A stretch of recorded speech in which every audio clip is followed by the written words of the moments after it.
I am the mathematician who's going to get you so laid. And to begin, I need you to stare at this equation. I mean, there's your first orgasm right there, I know it. But these are very sophisticated equations that model a successful marriage. And they're groundbreaking equations because it was the first time that truly sophisticated mathematics was used in the field of romance. And they predict with 95% accuracy rate whether newlyweds will be together in 6 years' time. And you can see there's the W for wife and the H for husband. And so they modelled newlyweds talking about areas of contention like the in-laws or money. And then they modelled the responses according to how each partner was responding to the other. Body language as well. And what came out was this interesting influence factor at the end there, which actually revealed that couples that responded the least to each other had a better chance of a successful marriage. So that means, I see some people are like, we knew that.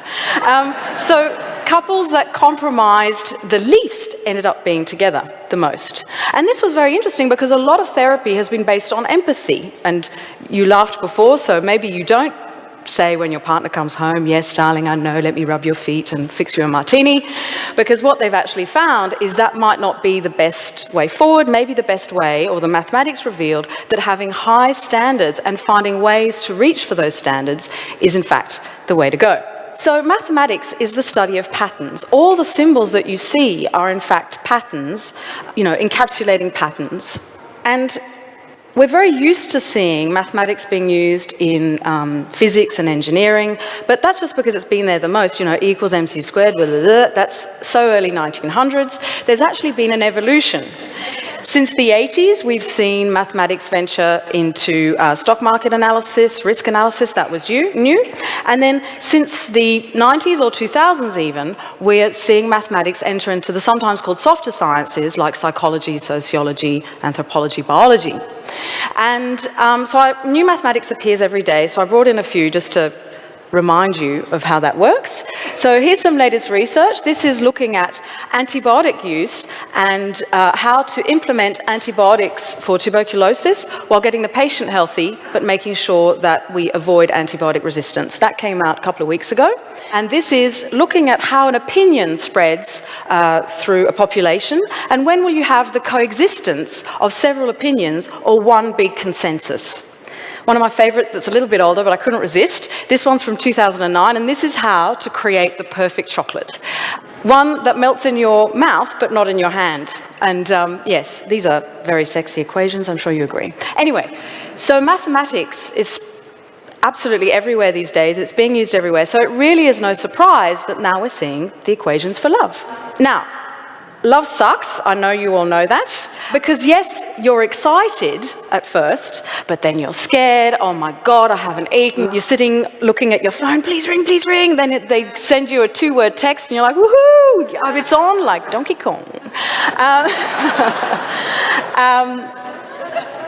And so these equations look at which personality traits are more likely to come together to have a more stable companionship type love, because some people, it just ends up being up and down continuously. I mean, imagine being in a relationship with Charlie Sheen. That would be like, well, on like Donkey Kong, and also like this. It gets a bit out of control mathematically quite fast, so just to tell you, it's about one other thing to look out for is if you overestimate your partner's qualities. So with partners, we can behave a bit like proud parents, oh, he's so smart, he's so sexy, and everyone's just staring at this guy like, Anyway,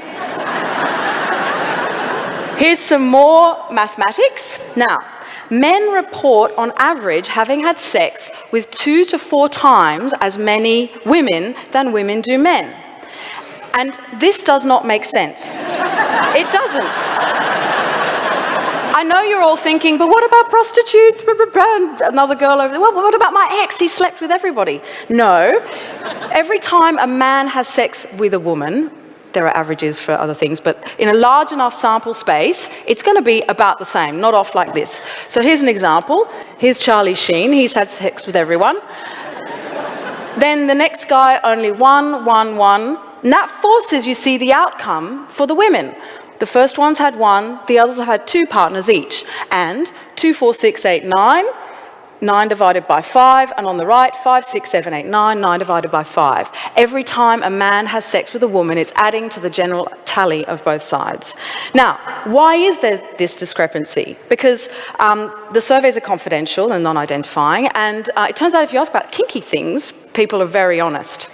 So what we've turned to is we think it's counting strategy, because if you enumerate, you'll be prone to an underestimation, and if you approximate, you'll be prone to an overestimation. So it seems women are going, you know, Justin, Brad, the guy with the sexy biceps, the end, and men are going 20 a year for the last 5 years, you know. My favourite clue in all the data was that 80% of men's results were divisible by 5.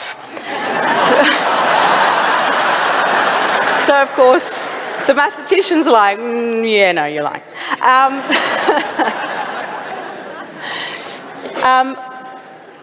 Back to some more waves. Of course, there are waves in women's hormones, and these equations look at what kind of mechanism is in a woman's body that how does your body know 28 days have gone by? And it's based on understanding why women have all their immature eggs at birth ready to go. But look, we hear so much about women's hormones, so I brought in men's as well. These are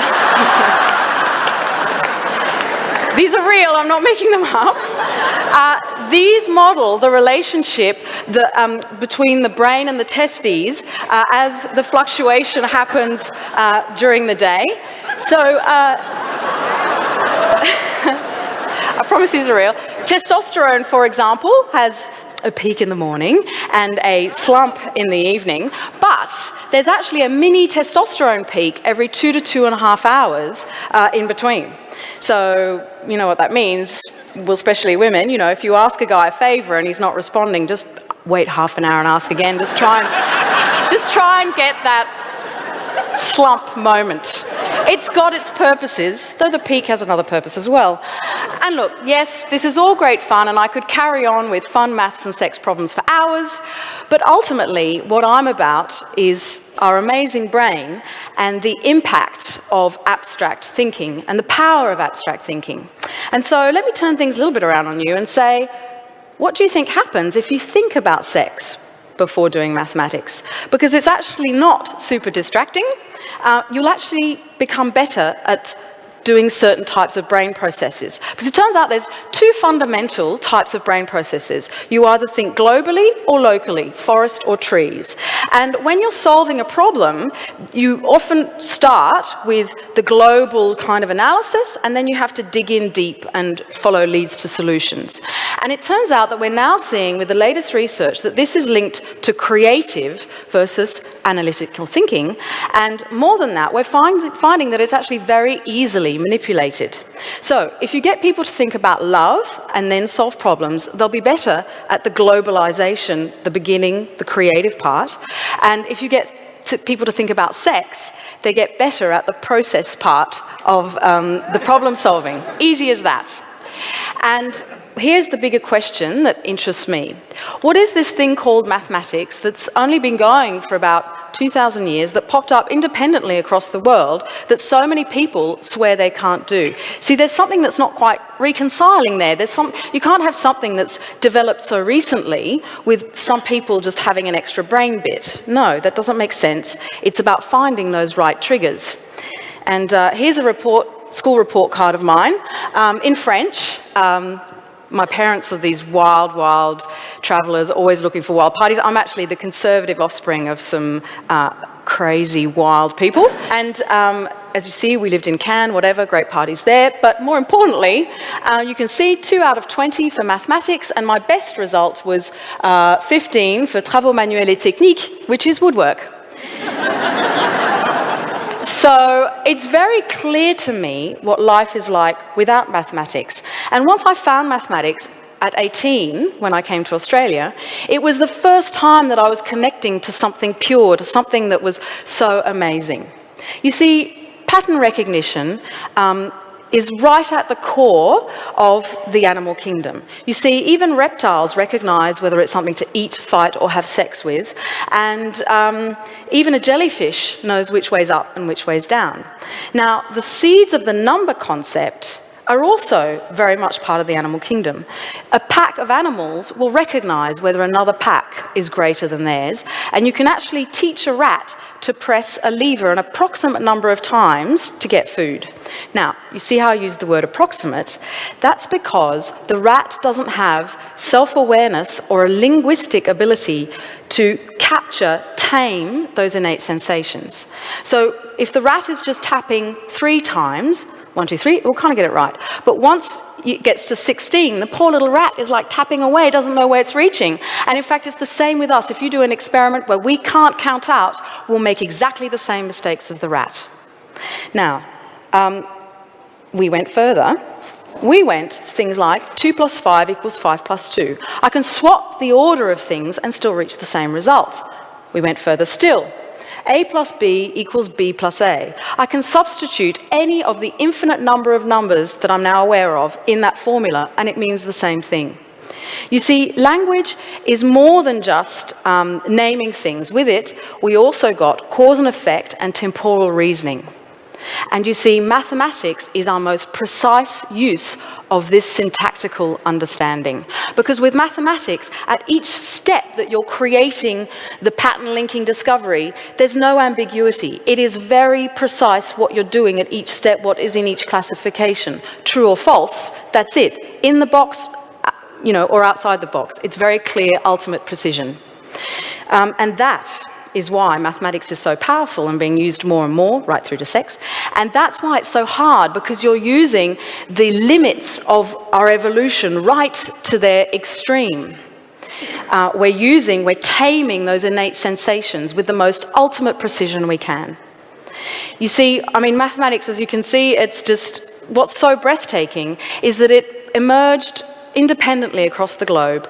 And when people came together in peace or war, they may have clashed when it came to religion, cultures, languages, but their mathematics or pure pattern recognition just meshed.